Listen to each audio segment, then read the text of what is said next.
जय श्री कृष्णा, राधे राधे। आप सभी का खूब खूब स्वागत है आपके अपने चैनल श्री कृष्ण दीवानी में। सबसे पहले तो आपको पद्मिनी एकादशी की हार्दिक शुभकामनाएं। यह एकादशी सभी के लिए मंगलमय हो। इस दिन खूब जप करें, क्योंकि अधिक मास में किया गया जप तप 10 गुना अधिक फल देता है। और इसमें भी यदि एकादशी की पावन तिथि हो तब तो कहना ही क्या है। आज के पावन दिवस में आप सबके समक्ष अधिक मास की पद्मिनी एकादशी की व्रत कथा लेकर आई हूँ। इस कथा का वर्णन हमें पद्म पुराण से मिलता है। इस कथा के अंतर्गत इस एकादशी व्रत की पूजा के विधि और नियम बताए गए हैं। तो आइए सुनते हैं पद्मिनी एकादशी की व्रत कथा। सभी बोलिए विष्णु भगवान की जय। ओम नमो भगवती वासुदेवाय नमो नमः।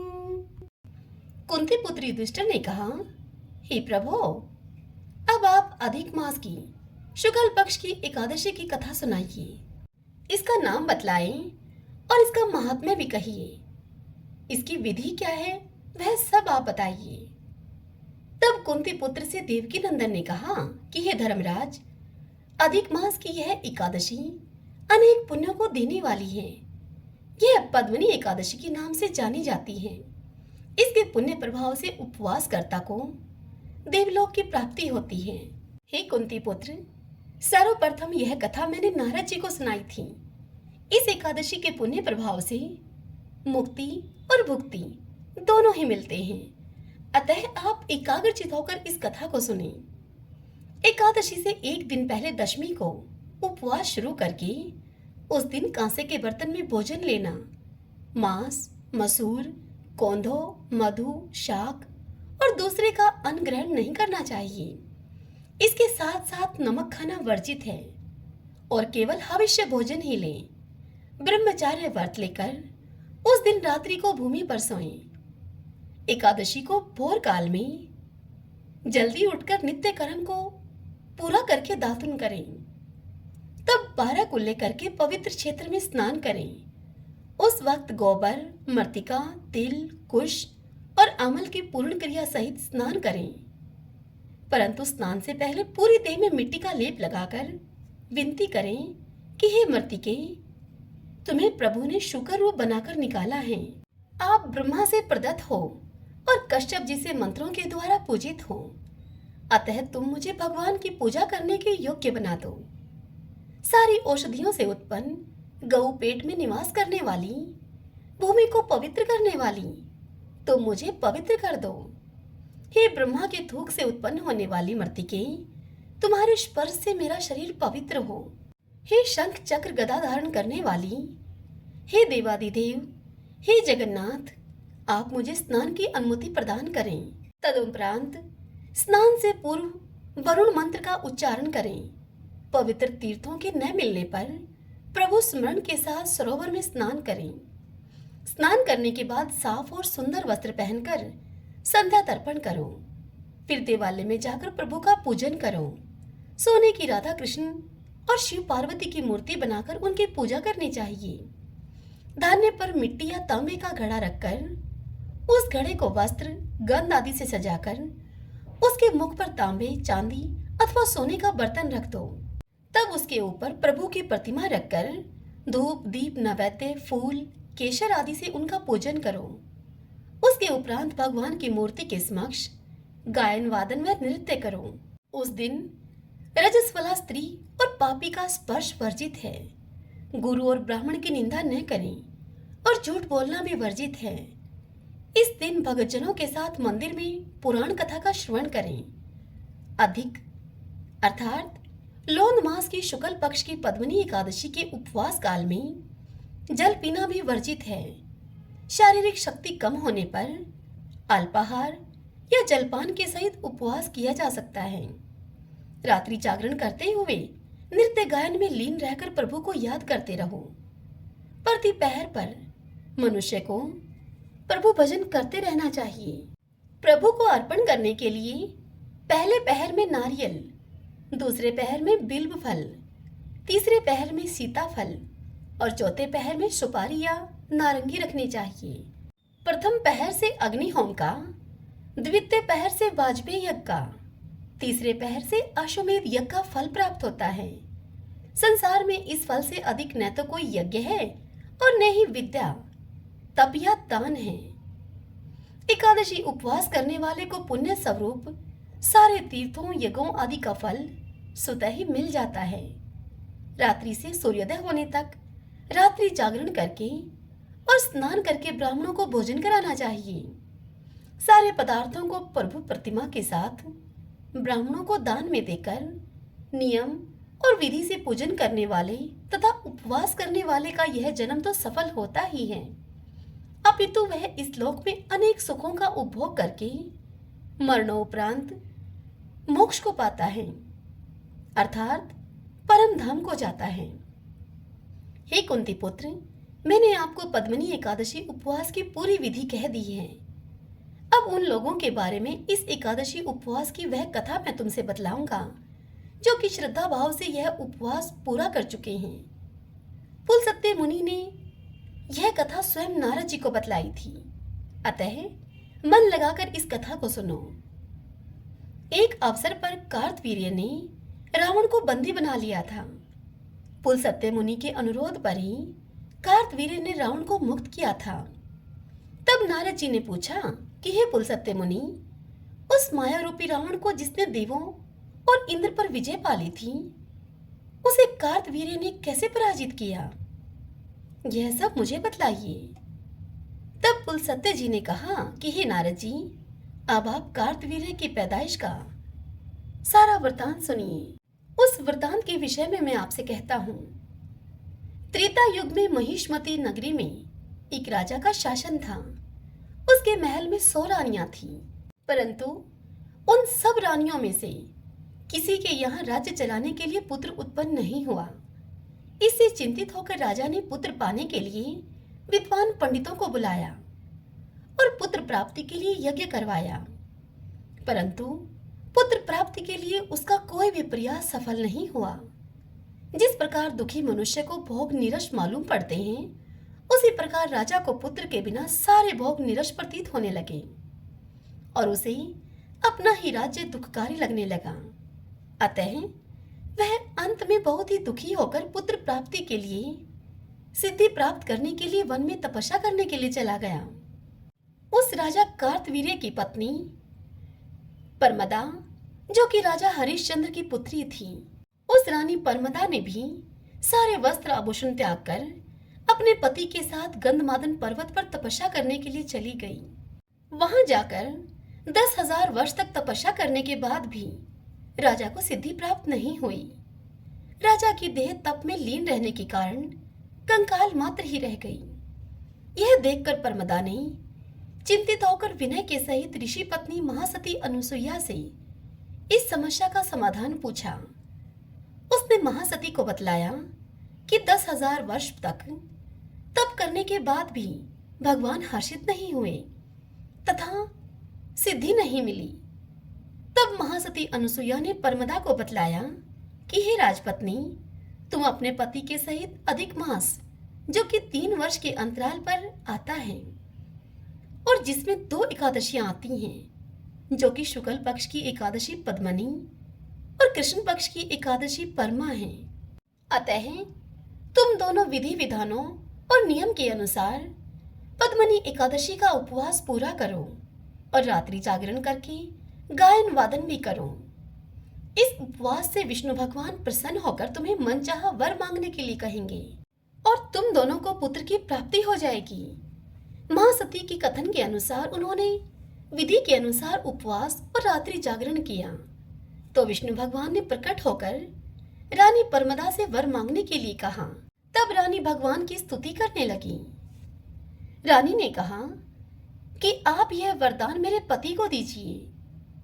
परमदा का यह वचन सुनकर भगवान विष्णु उनसे बोले, हे राजपत्नी, अधिक मास की एकादशियां मुझे बहुत अधिक प्रिय हैं, जिनमें एकादशी तिथि मुझे सबसे अधिक प्रिय है। इस एकादशी का व्रत और रात्रि जागरण तुमने विधि पूर्वक किया है, इसीलिए तुम पर मैं अत्यंत प्रसन्न हूँ। इतना कहकर भगवान विष्णु राजा से बोले कि हे राजन, तुम अपनी इच्छा के अनुसार कोई वर मांगो, क्योंकि तुम्हारी पत्नी ने मुझको प्रसन्न किया है। भगवान की इस सुंदर वाणी को सुनकर राजा उनसे बोले कि भगवान, आप मुझे सबसे श्रेष्ठ, सबके द्वारा पूजित तथा अतिरिक्त देव, दानव, मनुष्य आदि से अजय उत्तम पुत्र दीजिए।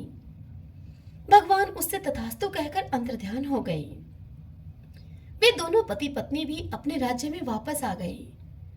यथा समय रानी ने गर्भ धारण किया और एक पुत्र रतन को जन्म दिया, जिसका नाम कार्तवीर्य रखा गया। वह पुत्र बड़ा होकर राज्य शासन का उत्तराधिकारी बना। उसे स्वयं विष्णु भगवान के अतिरिक्त कोई भी पराजित नहीं कर सकता था और इस प्रकार उसने लंका नरेश पर भी विजय प्राप्त कर ली थी। इतनी बात सुनाकर भगवान कृष्ण युधिष्ठिर से कहते हैं कि हे धर्मराज युधिष्ठिर, मैंने आपको अधिक मास के शुक्ल पक्ष की पद्मनी एकादशी की संपूर्ण कथा कह सुनाई है। अतः इस एकादशी का उपवास नियम के अनुसार और विधि पूर्वक संपन्न करने वाले अवश्य ही भवसागर से मुक्त होकर मेरे धाम में आते हैं। प्रभु के इन वचनों को सुनकर महान युधिष्ठिर ने भी परिवार के सहित यह उपवास किया और परम धाम को पाया। सूत जी बोले कि हे ब्राह्मणों, आपने जो पूछा था सो मैंने सब आपसे कह दिया है। अब आप और क्या सुनना चाहते हैं? जो मनुष्य इसकी कथा को सुनेंगे वे स्वर्गलोक को जाएंगे, इसमें कोई संदेह नहीं है। श्रीमन नारायणे नारायणे हरि हरि, बचमन नारायणे नारायणे हरि हरि। सूत जी मुनियों से बोले कि हे विप्रवरों, अब आप एकादशी व्रत का महात्म्य सुनिए। एकादशी का व्रत मोक्ष प्रदाता है। एकादशी चाहे शुक्ल पक्ष की हो या फिर कृष्ण पक्ष की, उस दिन अन्न नहीं खाना चाहिए। जो एकादशी को अन्न खाता है वह अपना जीवन नष्ट करता है। एकादशी व्रत के इच्छुक को चाहिए कि दसवीं और द्वादशी को भी एक ही समय भोजन करें। एकादशी व्रत का महात्म्य जानने की इच्छा एक बार राजा पृथु ने नारद जी से प्रकट की। तब नारद जी ने राजा पृथु को जो कुछ बताया वही मैं तुम्हें बताता हूँ। नारद जी राजा पृथु से बोले कि हे राजन, गंगा के समान कोई तीर्थ नहीं, माता के समान कोई गुरु नहीं, विष्णु के समान कोई देव नहीं और अन्न न खाने के समान कोई तपस्या नहीं। शांति के समान संसार में कोई सुख नहीं, सत्य के समान कोई ज्योति नहीं और कार्तिक के समान मास नहीं है। ज्ञान से बड़ा कोई लाभ नहीं और एकादशी के समान दूसरा अन्य कोई व्रत नहीं।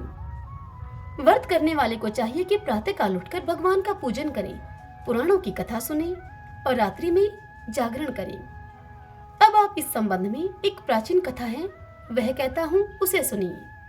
हे राजन, नर्मदा नदी के तट पर गालो मुनि का एक बड़ा ही शोभायुक्त और मनोरम आश्रम था। उनका पुत्र भद्रशील भगवान विष्णु का परम भक्त था। भद्रशील अपने मित्रों के साथ भगवान की मूर्ति बनाकर उनकी पूजा किया करता था। उसके मित्र भी भगवान की पूजा करते थे। तत्पश्चात वह उन्हें उपदेश देता था कि वे एकादशी का व्रत भी करें। अपने पुत्र के उस चरित्र को देखकर एक बार गालो मुनि ने उससे स्नेहपूर्वक पूछा कि हे पुत्र, तुम हर समय भगवान विष्णु की पूजा अर्चना में लगे रहते हो तथा दूसरों को भी इसके लिए तुम प्रेरित करते हो। यह उपदेश तुम्हें किसने दिया? यह सुनकर भद्रशील ने सर्वप्रथम अपने पिता को नमन किया और फिर श्रद्धायुक्त होकर उससे कहा कि हे पिताश्री, मैं आपको अपने पूर्वजन्म का वृत्तांत बताता हूँ। मैं पूर्वजन्म में चंद्रवंश में धर्म कीर्ति नामक एक राजा था। मैंने दत्तात्रेय जी से शिक्षा ली थी। उस जन्म में मैंने 1000 वर्षों तक शासन किया, किंतु जीवन के उत्तरार्ध में दुर्भाग्यवश मैं बुरी संगत में पड़ गया। वेद मार्ग को छोड़कर मैं पाखंड के मार्ग पर चल पड़ा। जब मेरा आचरण बिगड़ा तो मेरी प्रजा का आचरण बिगड़ते भी देर न लगी। एक दिन की बात है, मैं शिकार खेलने के लिए वन में चला गया। उस दिन मैं भूखा प्यासा ही रहा। घूमते घूमते मैं नर्मदा नदी के तट पर आ पहुंचा। संयोगवश उस दिन एकादशी की तिथि थी। वहां अनेक वैष्णव भक्त भगवान का कीर्तन कर रहे थे। मैं भूखा प्यासा वहीं पर पड़ा रहा और रात्रि भर उनका कीर्तन सुनता रहा, क्योंकि भूख के कारण मुझे नींद तो आ न रही थी। इधर प्रातः होने पर उनका कीर्तन समाप्त हुआ और उधर मेरे प्राण निकल गए। यमदूत मुझे लेकर अब चित्रगुप्त जी के पास जा पहुंचे। चित्रगुप्त ने कहा कि मैंने बहुत सारे पाप किए हैं, किंतु एकादशी के व्रत के बाद चूंकि मेरे प्राण निकले हैं, इस कारण से मैं सभी पापों से मुक्त हो गया हूँ। यह सुनते ही स्वयं यमराज ने मुझे प्रणाम किया और फिर अपने दूतों को बताया कि एकादशी का व्रत करते हुए जिसके भी प्राण निकले हों, वह मनुष्य स्वर्ग का अधिकारी होता है। जो कोई अनजाने में भी एकादशी का व्रत करता है, उसके सभी पाप नष्ट हो जाते हैं। इसके बाद हे पिताश्री, मुझे एक सुंदर विमान में बैठाकर स्वर्ग भेज दिया गया। उसके बाद हजारों वर्षों तक इंद्रलोक और विष्णुलोक में निवास करने के बाद अब मैंने आपके यहाँ जन्म लिया है। नारद जी इतनी कथा सुनाकर राजा पृथु से कहते हैं कि हे राजन, एकादशी व्रत की महिमा तो अपार है। जो भी श्रद्धा भक्ति से इस कथा को पढ़ता है अथवा सुनता है, उसके समस्त पाप नष्ट हो जाते हैं और सब सुख भोग कर वह अंत काल में वैकुंठ का अधिकारी होता है। श्रीमन नारायण नारायण नारायण, श्रीमन नारायण नारायण नारायण। एक बुढ़िया थी, उसने शालिग्राम जी की सेवा ले रखी थी। कार्तिक मास में वो पुष्कर स्नान का विचार करके अपनी पड़ोसन के घर जाकर उससे बोली कि मैं पुष्कर जा रही हूँ, तू मेरे शालिग्राम जी को अपने पास रख ले। तब पड़ोसन बोली कि मुझे तो सेवा पूजा आती नहीं, बताओ कैसे पूजा करूंगी मैं उनकी। तब वह बुढ़िया बोली, सवेरे इनको उठाना, नदी से लोटा भरकर पानी लाना, इस समय बगीचे से पुष्प और तुलसी लेकर आना, भगवान को जल और कच्चे दूध से नहलाना, चंदन लगाकर पुष्प चढ़ाना, तुलसी जी चढ़ाना, दूध का भोग लगाना, दोपहर को रसोई जो भी बने उसका भोग लगाना, शाम को दिया जलाना। ऐसे पूजा करना मेरे शालिग्राम जी की। और इस प्रकार वह पड़ोसन को सारी बात समझाकर पुष्कर स्नान करने के लिए चली गई। पड़ोसन ने बुढ़िया के कहे अनुसार वैसा ही किया, पर भगवान की थाली से भगवान जीमते ही नहीं थे, दूध पिया ही नहीं। यह देखकर वो चिंता में पड़ी और बोली कि भगवान, आपकी मालकिन आएगी तो वो कहेगी कि मेरे भगवान को दुबला पतला कर दिया तुमने, अभी उसको आने में 1 महीना है। और फिर कहने लगी कि आप जिम ले तो मैं भी जिम लूं। शालिग्राम जी से इतनी बात कहकर वह अपने घर के कामों में लग गई।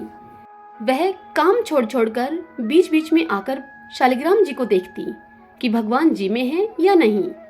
अब सुबह से शाम हो गई, भगवान ने भोजन नहीं जीमा तो वह भी भूखी ही बैठी रही। तब भगवान ने सोचा कि अब तो इसे दर्शन देने ही पड़ेंगे। छोटा सा मोर मुकुट पीतांबरधारी रूप लेकर पाटे पर बैठकर गाय का दूध पी लिया और जीम लिए। अब रोज ऐसा ही होता रहा। एक दिन भगवान ने कहा कि मैं गाय चरा लाऊं। उनसे पड़ोसन कहने लगी कि थोड़े दिन तो रहोगे, क्यों जाते हो। पर भगवान नहीं माने। हाथ में सोने की लाठी, कंधे पर हीरे मोती का पीतांबर डालकर गाय को चराने के लिए जाते। महीना अब इसी प्रकार बीत गया। बुढ़िया अब अपने घर पर वापस आई। स्नान ध्यान से निमटकर सोचा कि शालिग्राम जी को अब मैं लेकर आती हूँ, और वह यह सोचकर पड़ोसन के घर आई। पड़ोसन बोली कि शालिग्राम जी शाम को आएंगे, तब लेकर जाना। बुढ़िया शालिग्राम जी के लिए जिद करने लगी और अब उन दोनों में झगड़ा हो गया। वहाँ बहुत से लोग इकट्ठे हो गए। तब पड़ोसन बोली कि बुढ़िया को समझाओ कि जैसे इसने 1 महीना निकाला वैसे ही शाम तक और सब्र करे।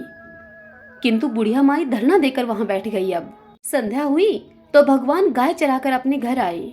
गायों को उनके स्थान पर छोड़कर भगवान मंदिर में विराज गए। यह देखकर पड़ोसन बुढ़िया से बोली कि ले जाओ तुम्हारे भगवान, और भगवान से बोली कि भगवान, बुढ़िया को रूप दिखा दो, नहीं तो मेरे प्रति ये अविश्वास करेगी। यह सुनकर भगवान ने मोर मुकुट पीतांबरधारी, हाथ में सोने की लाठी लेकर बुढ़िया माँ को दर्शन दिया। हे मेरे शालिग्राम भगवान, जैसे आपने अपने भोले भक्तों को दर्शन दिए, वैसे ही आपकी भक्ति करने वाले सभी को आप दर्शन देना। प्राचीन काल में एक लड़की का जन्म राक्षस कुल में हुआ, जिसका नाम वृंदा था। दैत्यराज कालनेमी जैसे राक्षस परिवार में पैदा होने के बाद भी वृंदा भगवान विष्णु की पूजा किया करती थी। जब वृंदा बड़ी हुई तो उसकी शादी जालंधर नामक दैत्य से हो गई। जालंधर काफी शक्तिशाली राक्षस था, जिसका जन्म भगवान शिव के तेज के कारण समुद्र से हुआ था। बलवान होने के कारण जालंधर को दैत्यों का राजा बनाया गया। वृंदा से शादी करने के बाद जालंधर की शक्ति और पराक्रम बढ़ता ही गया। उसे किसी भी तरह से हराना मुश्किल था। जालंधर के बढ़ते अहंकार और आतंक से सभी देवता परेशान थे। जालंधर की बढ़ती हुई ताकत के पीछे उसकी पत्नी वृंदा की विष्णु भक्ति और सतीत्व था। होते होते जालंधर अपनी शक्ति और अहंकार में चूर होकर स्वर्ग की देवियों पर काबू पाने की कोशिश करने लगा। अब इसी दौरान एक बार उसने माता लक्ष्मी को पाने का प्रयास किया, परंतु समुद्र से जन्म लेने के कारण माता लक्ष्मी ने उसे अपना भाई बना लिया। फिर उसकी नजर माता पार्वती पर गई और उन्हें पाने के लिए जालंधर ने मायाजाल रचा। अपने मायाजाल से जालंधर ने शिव का रूप धारण किया और माता पार्वती के करीब जाने की कोशिश करने लगा। उसी वक्त माँ पार्वती ने उसे पहचान लिया और जब तक जालंधर कुछ समझ पाता वो अदृश्य हो गई। जालंधर के इस दुर्व्यवहार से पार्वती जी को काफी गुस्सा आया और इस पूरी घटना के बारे में उन्होंने भगवान विष्णु को बताया। इधर जालंधर भगवान शिव से पार्वती जी को पाने के लिए कैलाश पर्वत पर युद्ध कर रहा था। तभी भगवान विष्णु ने जालंधर को सबक सिखाने की ठानी। सभी को पता था कि जालंधर अपनी पत्नी के पूजा पाठ और सतीत्व की वजह से ही अजय हुआ है। ऐसे में भगवान विष्णु ने जालंधर को हराने के लिए उसकी पत्नी का पतिव्रत धर्म भंग करने के लिए मायावी चाल चली। भगवान विष्णु एक साधु का रूप धारण करके वृंदा से वन में मिलने के लिए गए। उनके साथ दो मायावी राक्षस भी थे, जिन्हें देखते ही वृंदा डर गई। तभी भगवान विष्णु ने उन दोनों राक्षसों का वृंदा के सामने ही वध कर दिया। वृंदा यह देखकर समझ गई कि ये कोई आम व्यक्ति नहीं है। उसी पल वृंदा ने साधु से अपने पति के बारे में पूछा। साधु बने हुए भगवान विष्णु ने अपनी माया शक्ति से दो बंदर प्रकट किए। दोनों बंदरों के हाथ में जालंधर का सिर और धड़ था। यह देखते ही वृंदा बेहोश हो गई। कुछ समय के बाद होश में आने पर वो साधु से अपने पति को दोबारा जिंदा करने की प्रार्थना करने लगी। वृंदा की विनती सुनकर उसकी आंखों के सामने ही साधु ने अपनी माया से जालंधर के कटे हुए शरीर के हिस्सों को जोड़ दिया और स्वयं उस शरीर में समा गए। वृंदा को जरा सा भी अंदाजा नहीं था कि उसके साथ ऐसा छल किया गया है। जालंधर का रूप धारण किए हुए विष्णु जी को वृंदा अपना पति समझकर रहने लगी। वृंदा के ऐसा करने से उसका सतीत्व भंग हो गया, जिसके बाद जालंधर कैलाश पर्वत में युद्ध हार गया। जब वृंदा को यह सच पता चला तो उसने गुस्से में विष्णु भगवान को पत्थर बनने का श्राप दे दिया। इस घटना के बाद वृंदा स्वयं सती हो गई। जिस स्थान पर वह भस्म हुई वहां तुलसी का पौधा प्रकट हुआ। विष्णु भगवान वृंदा के पति भक्ति से प्रसन्न हुए और उन्होंने कहा कि हे वृंदा, तुम्हारी पति भक्ति देखने के बाद मुझे तुम प्रिय लगने लगी हो। अब सदैव तुम मेरे साथ तुलसी के रूप में रहोगी। तुम्हारे तुलसी रूप का जो भी व्यक्ति मेरे शालिग्राम के साथ विवाह कराएगा उसे 1000 गुना यश और पुण्य प्राप्त होगा। जिस भी मनुष्य के घर में तुलसी का वास होगा उस घर में कभी भी असमय यमदूत नहीं आएंगे। आगे भगवान ने कहा कि तुलसी के पौधे की पूजा करने वालों को गंगा और नर्मदा में स्नान करने के बराबर पुण्य प्राप्त होगा।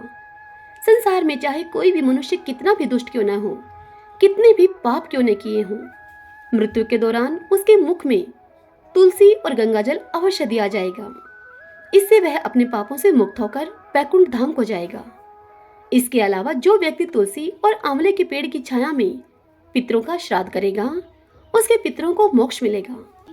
प्राचीन समय में बलि नामक दैत्यों का राजा हुआ था। बलि विरोचन का पुत्र और प्रहलाद का पोता था। उसने अपनी तपस्या तथा ताकत के बल पर त्रिलोकी पर आधिपत्य हासिल कर लिया था, परंतु अन्य असुरों की भांति उसमें भी अहंकार आ गया। उसके अहंकार को चूर करने के लिए और स्वर्ग वापस देवताओं को सौंपने के लिए भगवान विष्णु ने वामन अवतार को धारण किया था। वामन अवतार भगवान विष्णु का 5वां अवतार है। इसके विषय में श्रीमद् भागवत पुराण में एक कथा है। वामन अवतार कथा के अनुसार समुद्र मंथन के बाद हुए देवासुर संग्राम में इंद्र के नेतृत्व में देवताओं ने असुरों को हरा दिया था। उस समय राजा बलि असुरों का राजा था। देवताओं से हार जाने के बाद राजा बलि उनसे बदला लेने की योजना बनाने लगा। तपस्या के बल पर वह मायावी और भी अधिक शक्तिशाली बन गया। दैत्य गुरु शुक्राचार्य ने एक यज्ञ का आयोजन किया, जिसमें अग्नि से दिव्य रथ, बाण, अभेद्य कवच प्राप्त किए गए, जिससे कि असुरों की ताकत में उनकी शक्ति में और भी अधिक वृद्धि हो गई। शुक्राचार्य जी ने संजीवनी विद्या भी प्राप्त कर ली। तब राजा बलि ने अपने गुरु शुक्राचार्य जी की प्रेरणा से देवताओं से बदला लेने की ठानी। उसने अपनी संपूर्ण शक्ति के साथ एक बार फिर से इंद्र के राज्य पर आक्रमण कर दिया। अब फिर से देवासुर संग्राम शुरू हो गया। प्रारंभ में दैत्य पराजित होने लगे, परंतु जैसे ही असुरों के गुरु शुक्राचार्य जी ने संजीवनी विद्या का प्रयोग शुरू किया, असुर फिर से जीतने लगे। जब भी कोई दैत्य मरता तो उसे अन्य दैत्य गुरु शुक्राचार्य जी के पास लेकर जाते और शुक्राचार्य जी अपनी संजीवनी विद्या से उसे पुनः जीवित कर देते और उसे स्वस्थ कर देते। अंततः असुर अब जीत गए और राजा बलि ने स्वर्ग पर अपना अधिकार स्थापित कर लिया। अब राजा बलि इंद्र के सिंहासन पर बैठ गए और उसने स्वयं को इंद्र घोषित कर दिया। तब दैत्य गुरु शुक्राचार्य जी ने बलि से कहा कि यदि वह इंद्र के पद को स्थायी रूप से पाना चाहता है तो उसे 100 अश्वमेध यज्ञ करने होंगे। गुरु की इस बात को सुनकर राजा बलि ने अश्वमेध यज्ञ करना प्रारंभ कर दिए। अब देवता उसे अश्वमेध यज्ञ करने से रोक भी नहीं पा रहे थे, क्योंकि अपनी तपस्या और अपने गुरु शुक्राचार्य जी की संजीवनी विद्या के दम पर वह बलि अति शक्तिशाली और अजय बन चुका था। इस प्रकार एक बार फिर देवताओं पर संकट आ पड़ा। बगैर अमृत पीकर भी राजा बलि इतना मायावी बन बैठा था कि उसको मारने की शक्ति किसी में न थी। इंद्र को राजा बलि की इच्छा का ज्ञान हो गया और उसे यह भी समझ में आ गया कि राजा बलि 100 अश्वमेध यज्ञ पूरा करने के बाद स्वर्ग को स्थायी रूप से प्राप्त करने में सक्षम हो जाएगा। तब इंद्र समेत सभी देवता भगवान विष्णु की शरण में गए। भगवान विष्णु ने उन्हें सहायता करने का आश्वासन दिया और वामन रूप में माता अदिति के गर्भ से उत्पन्न होने का उन्हें वचन दिया। दैत्यराज बलि के द्वारा दैत्यों के पराभव के बाद महर्षि कश्यप के कहने पर माता अदिति ने पयोव्रत का अनुष्ठान किया, जो कि पुत्र प्राप्ति के लिए किया जाता है। तब अदिति की भक्ति से प्रसन्न होकर भगवान विष्णु प्रकट होकर अदिति से बोले कि हे देवी, चिंता मत करो, मैं तुम्हारे पुत्र के रूप में जन्म लेकर इंद्र को उसका खोया हुआ राज्य दिलवाऊंगा। तब भाद्रपद मास की शुक्ल पक्ष की द्वादशी के दिन भगवान विष्णु ने माता अदिति के गर्भ से प्रकट होकर वामन अवतार लिया तथा ब्रह्मचारी ब्राह्मण का रूप धारण किया। उनके ब्रह्मचारी रूप को देखकर सभी देवता और ऋषि मुनि आनंदित हो उठे। महर्षि कश्यप ने अन्य ऋषियों के साथ मिलकर उनका उपनयन संस्कार किया।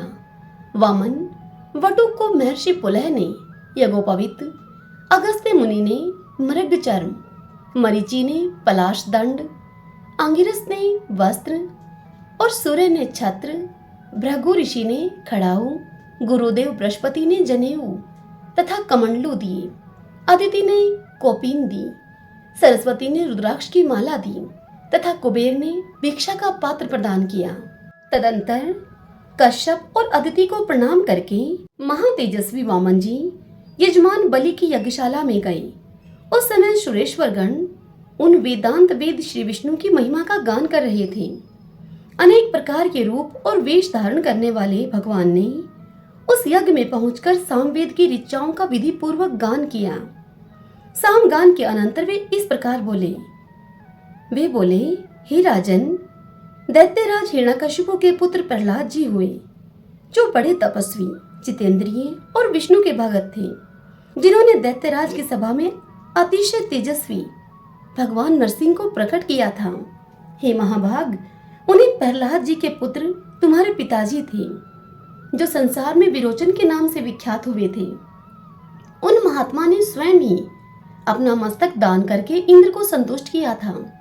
हे राजन, तुम उन्हीं महात्मा विरोचन के पुत्र हो। तुमने बड़े उत्तम यश का विस्तार किया है।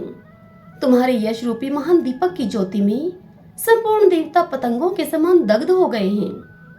तुमने इंद्र को भी जीत लिया है, इसमें संशय नहीं है। हे सुवर्त बलि, मैं तुम्हारे सब चरित्र सुन चुका हूँ। तुम बड़े मनस्वी हो तथा तीनों लोकों में अधिक से अधिक दान करने वाले दाता के रूप में तुम्हारी ख्याति है। तथापि मेरे लिए तुम्हें 3 पग पृथ्वी देनी चाहिए। तब विरोचन कुमार बलि ने हंसकर कहा कि हे महाभाग, मैं पर्वत, बड़े बड़े जंगल तथा संपूर्ण द्वीपों के सहित समूची पृथ्वी तुम्हें दूंगा। तुम मेरी दी हुई इस भूमि को ग्रहण करो। तब वामन जी ने बलि से कहा कि हे दैत्यराज, स्वयं चलते समय मेरे 3 पगों से जितनी पृथ्वी मापी जाए उतने ही मुझे दीजिए आप। ब्रह्मचारी की इस बात को सुनकर बलि ने हंसते हुए उनसे कहा कि अच्छा, ले लीजिए। यूं कहकर बलि ने कश्यप कुमार वामन जी का भली भांति पूजन किया। उस समय बड़े बड़े ऋषि और मुनीश्वर महातेजस्वी बलि के सौभाग्य की सराहना कर रहे थे। वामन जी का पूजन करके राजा बलि ज्यों ही उन्हें दान देने को उद्यत हुए, त्यों ही शुक्राचार्य ने उन्हें रोक दिया और कहा कि हे दैत्यराज, ब्रह्मचारी के रूप में ये साक्षात विष्णु हैं, इन्हें तुम दान मत देना। ये तो इंद्र का कार्य सिद्ध करने के लिए यहाँ आए हैं और तुरंत तुम्हारे यज्ञ में विघ्न डाल रहे हैं। अतः अध्यात्म तत्व का प्रकाश करने वाले ये विष्णु तुम्हारे द्वारा इस समय पूजा पाने के योग्य नहीं हैं। इन्होंने ही पहले मोहिनी रूप धारण किया था।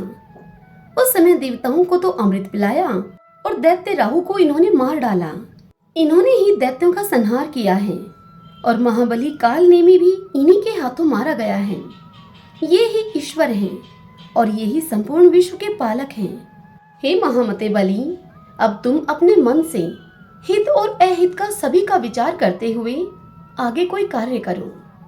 गुरु शुक्राचार्य के इस प्रकार समझाने पर राजा बलि ने हंसकर मेघ गर्जना के समान गंभीर वाणी में अपने गुरु से कहा कि हे गुरुदेव, जिन वाक्यों के द्वारा आपने मुझे विचलित किया है वे सब मेरे हित की दृष्टि से ही कहे गए हैं। तथापि विचार दृष्टि से देखने पर आपके हितकारक वचन भी मेरे लिए अहितकारक ही होंगे। ब्रह्मचारी का रूप धारण करके आए हुए इन भगवान विष्णु को मैं इनकी मुंह मांगी हुई वस्तु अवश्य दूंगा। ये विष्णु संपूर्ण कर्मों और उनके फलों के भी स्वामी हैं, इसलिए दान के सबसे उत्तम पात्र हैं। ये जिनके हृदय में ये सदा विराजमान रहते हैं वे मनुष्य भी सर्वोत्तम पात्र माने जाते हैं। यह बात ध्रुव सत्य है।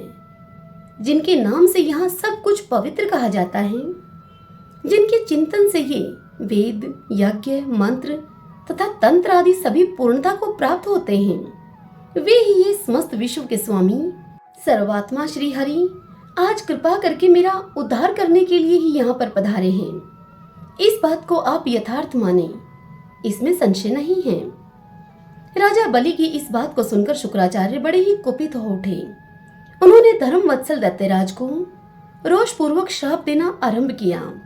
गुरु शुक्राचार्य बलि से बोले, ओ मूर्ख, तू मेरी आज्ञा का उल्लंघन करके दान करना चाहता है, इसीलिए राज्य लक्ष्मी से तू वंचित हो जा। अथा बोध वाले यानी कि अधिक ज्ञान वाले अपने महात्मा शिष्य को इस प्रकार श्राप देकर शुक्राचार्य ने अपने आश्रम को चले जाने का निश्चय किया। जब वे चले गए तब विरोचन कुमार बलि वामन जी की पूजा करके उन्हें भूमि दान करने को उद्यत हुए। दैत्यराज की पतिव्रता पत्नी महारानी विंध्यावली वहां पर आकर पतिदेव के अर्ध अंग रूप में सुशोभित हुई। राजा बलि विधि विधान के ज्ञाता थे। उन्होंने विधि पूर्वक ब्रह्मचारी के चरण पखारकर संकल्प के साथ भगवान विष्णु को पृथ्वी दान की। उस महान संकल्प को स्वीकार करते ही अजन्मा भगवान विष्णु अब बढ़ने लगे। वे ही संपूर्ण जगत के प्रभु तथा उत्पत्ति स्थान हैं। उन्होंने एक ही पैर से सारी पृथ्वी माप ली, दूसरे पग से ऊपर के सभी लोक व्याप्त कर लिए। वामन जी का वह द्वितीय पग सत्यलोक में जाकर ठहरा था। परमेष्टि ब्रह्मा ने अपने कमंडलू के जल से भगवान के उस चरण को पखारा। भगवान के चरण पखारने से जो चरणों तक तैयार हुआ, उसी से संपूर्ण पापों का नाश करने वाली तथा सबके लिए परम मंगलमयी श्री गंगा जी प्रकट हुई, जिन्होंने अपने पावन जल से तीनों लोगों को पवित्र किया। सगर के सभी पुत्रों का उन्होंने उद्धार किया तथा जिनके जल से महाराज भगीरथ ने उस समय भगवान शंकर का जटाजूट भर दिया था। भगवान विष्णु की चरण धूलि से युक्त गंगा नामक तीर्थ सब तीर्थों में प्रधान है। इसे ब्रह्मा जी ने प्रकट किया और राजा भगीरथ ने भूतल पर उतारा है।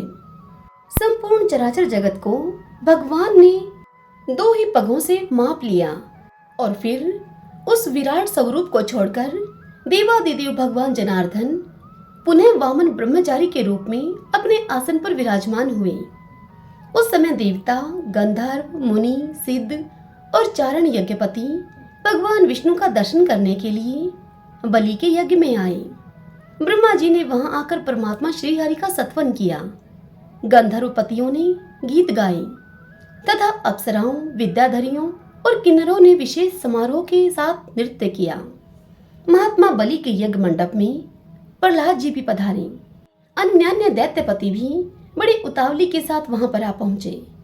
उस समय भगवान वामन ने बलि की पत्नी विंध्यावली से हंसकर पूछा, हे देवी, तुम्हारे पति के द्वारा आज मुझे 3 पग पृथ्वी मिलनी चाहिए, उसकी पूर्ति इस समय कहां से होगी? इसका उत्तर शीघ्र दो। विंध्यावली बड़ी साध्वी थी। उसे इस घटना से तनिक भी विस्मय नहीं हुआ। वह भगवान त्रिविक्रम से इस प्रकार बोली। विंध्यावली ने कहा कि हे देव, आप समस्त लोगों के एकमात्र स्वामी हैं। आपने अपना भारी डग बढ़ाकर यह त्रिलोकी माप ली है। इसी प्रकार संपूर्ण जगत आपसे व्याप्त है। संसार के एकमात्र बंधु आप ही हैं। आपके स्वरूप की तुलना कहीं नहीं है। भला हम जैसे लोग आपको क्या दे सकते हैं? इसलिए इस समय मैं जो निवेदन करती हूँ उसी के अनुसार आप कार्य कीजिए। मेरे स्वामी ने इस समय आपको 3 पग भूमि देने की प्रतिज्ञा की थी। उसके अनुसार मेरे पूज्य पतिदेव 3 पगों के लिए स्थान इस प्रकार से दे रहे हैं।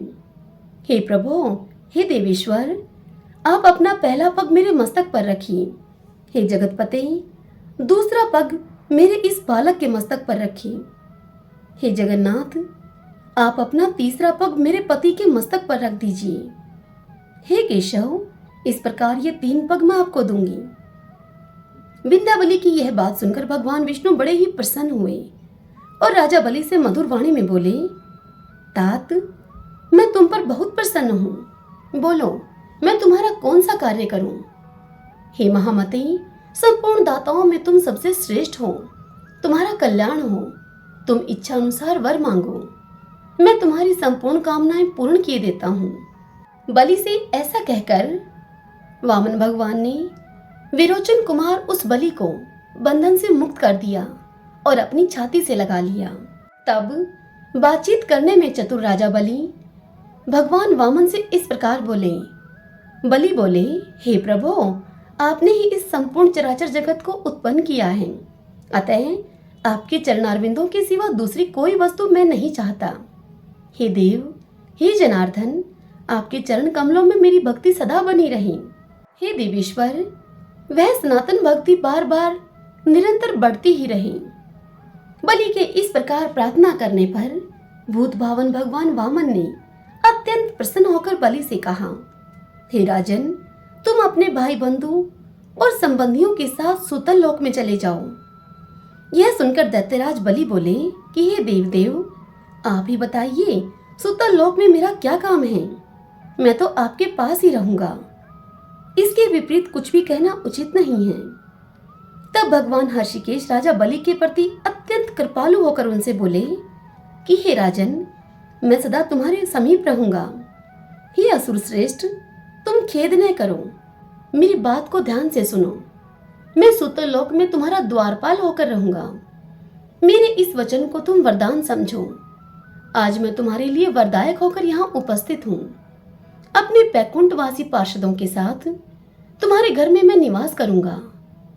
अतुल तेजस्वी भगवान विष्णु का यह वचन सुनकर दैत्यराज बलि असुरों के साथ सुतल लोक में चले गए।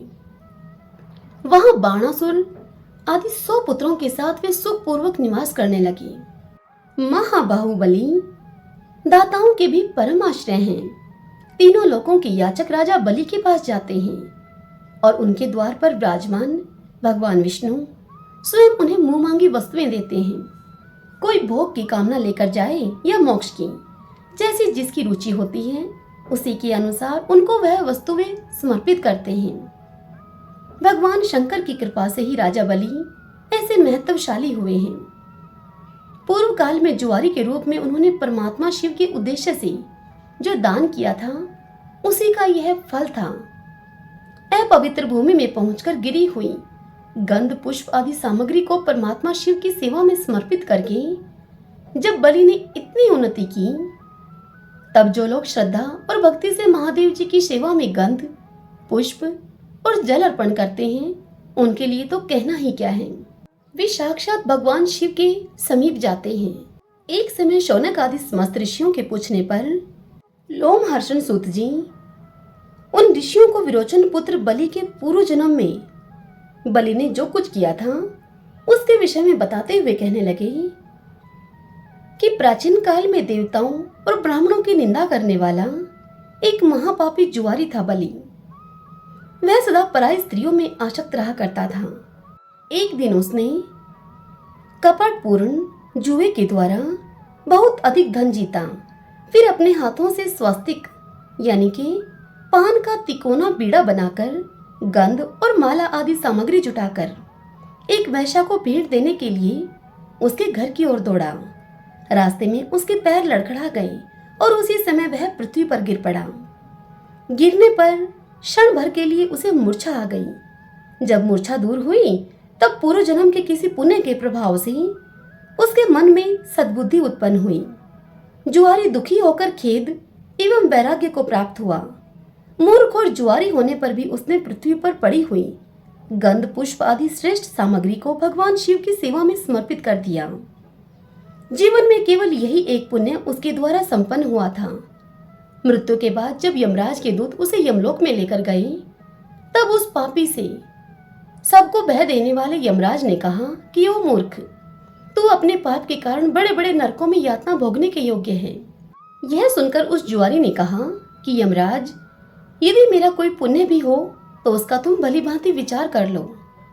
तब चित्रगुप्त ने कहा कि तुमने देहांत होने के समय पृथ्वी पर पड़े हुए कुछ गंध और पुष्प आदि को भगवान शिव के उद्देश्य से दान किया है। परमात्मा शिव को वह सामग्री समर्पित की है तुमने।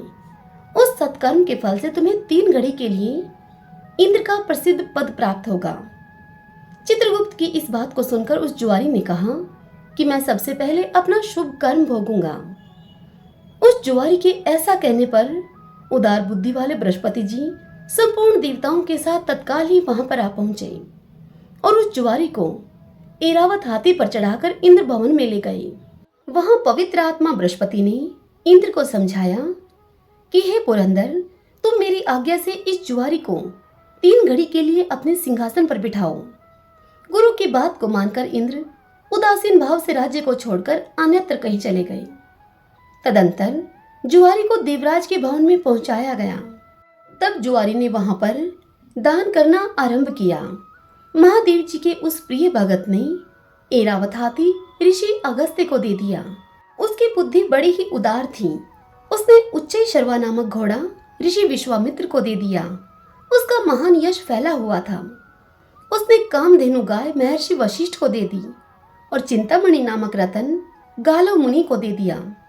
उस महातेजस्वी दाता ने कलव वृक्ष उठाकर कौंडिन्य मुनि को दे दिया। जुआरी होकर भी वह बड़ा ही भाग्यशाली था।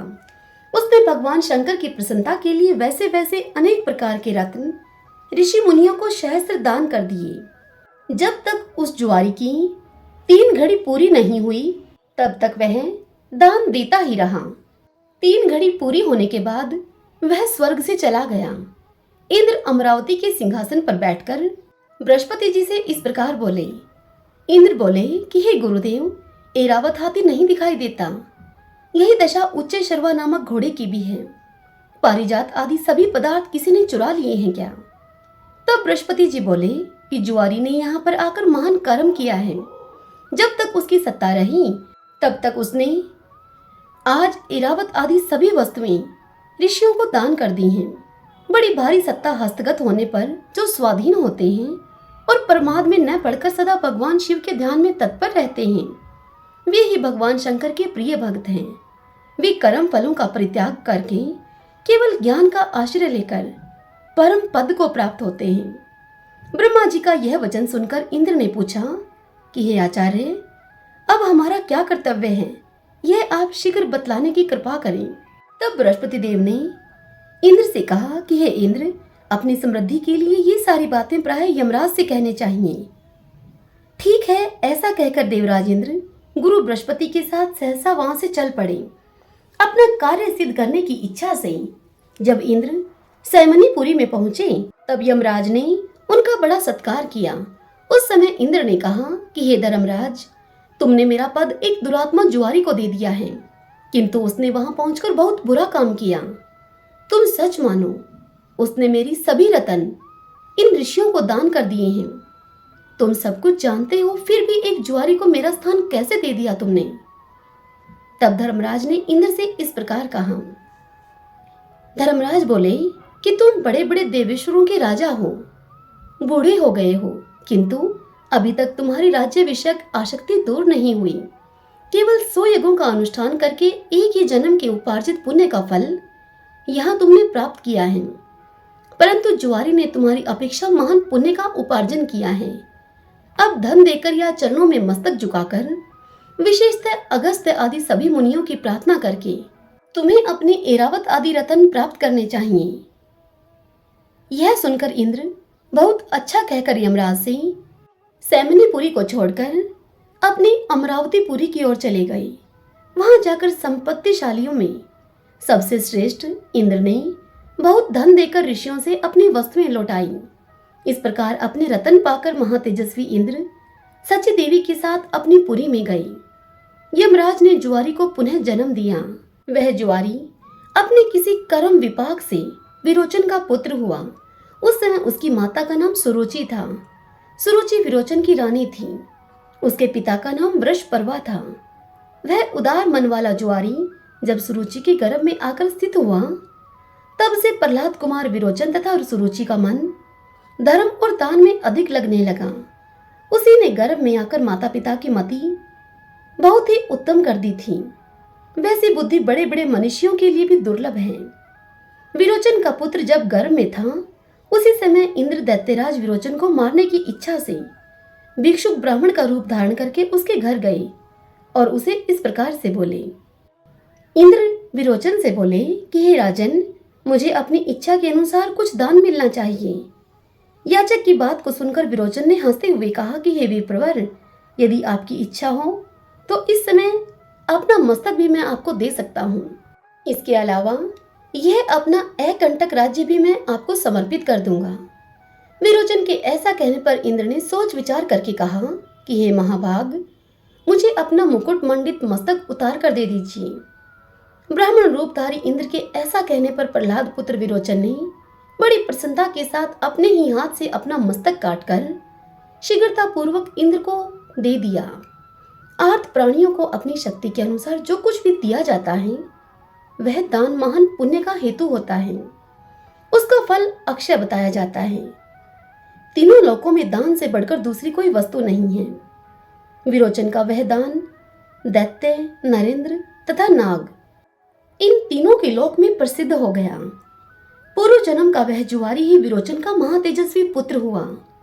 पिता के मरने पर जब उसका जन्म हो गया, तब उसकी पतिव्रता माता ने अपना शरीर त्याग दिया और वह तत्काल पति लोक को चली गई। शुक्राचार्य जी ने उसी पुत्र को पिता के सिंहासन पर अभिषिक्त किया। वही महायशस्वी कुमार लोक में बलि के नाम से विख्यात हुआ। भगवान विष्णु जब सुतल लोक में बलि के द्वारपाल बन गए, तब बैकुंठ में सभी देवी देवता समेत लक्ष्मी जी अत्यंत ही चिंतित हो गए।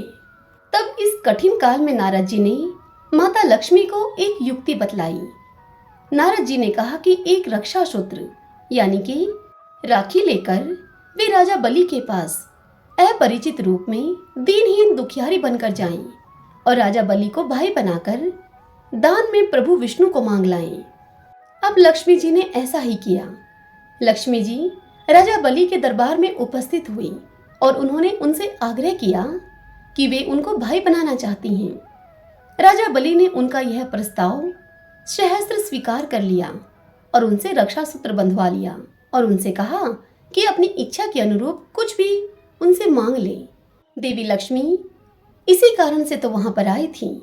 यह सुनकर माता लक्ष्मी राजा बलि से कहने लगी कि आप मुझे अपनी सबसे प्रिय वस्तु दे दें। देवी लक्ष्मी की इस बात को सुनकर राजा बलि घबरा गए। उन्होंने कहा कि मेरा सर्वाधिक प्रिय तो मेरा ये प्रहरी है, परंतु इसे देने से पूर्व तो मैं अपने प्राण त्यागना अधिक पसंद करूंगा। तब माता लक्ष्मी जी ने अपना परिचय उन्हें दिया और उनको बताया कि मैं आपके उसी प्रहरी की पत्नी हूँ जिन्हें उन्होंने अभी बहन माना था। उसके सुख सौभाग्य और गृहस्थी की रक्षा करना भी उन्हीं का दायित्व है। राजा बलि फिर से दोराहे पर आ खड़े हुए। अब यदि राजा बलि वचन न निभाए तो अपयश के भागी बने, और यदि बहन की ओर देखते तो उन्हें अपने प्राणों से भी प्रिय अपने इष्ट का साथ छोड़ना पड़ता। परंतु राजा बलि महान विष्णु भगत, संत और दानवीर यूं ही तो नहीं थे। उन्होंने अपने स्वार्थ से बहुत ऊपर बहन के सुख को माना और प्रभु को मुक्त करके उनके साथ वैकुंठ वास की सहमति दे दी। परंतु इसी के साथ उन्होंने लक्ष्मी जी से यह आग्रह भी किया कि जब बहन बहनोई उनके घर आ ही गए हैं तो कुछ मास और वहीं पर ठहर जाएं और उन्हें आतिथ्य का सुअवसर दें। तब लक्ष्मी जी ने उनका यह आग्रह मान लिया और कार्तिक पूर्णिमा यानी कि देव उठनी एकादशी तक विष्णु और लक्ष्मी जी वहीं पाताल लोक में राजा बलि के यहाँ रहे। भगवान विष्णु के जाने से राजा बलि निराश और उदास था।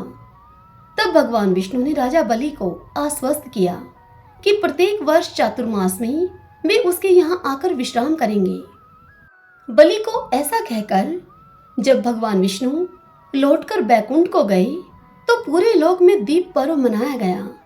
तभी से कार्तिक पूर्णिमा यानी कि देव उठनी एकादशी को दीपोत्सव पर्व यानी कि छोटी दिवाली मनाने लगे। यही कारण है कि प्रत्येक वर्ष चातुर्मास में भगवान विष्णु देवी लक्ष्मी के सहित राजा बलि के यहाँ रहते हैं और वहां विश्राम करते हैं।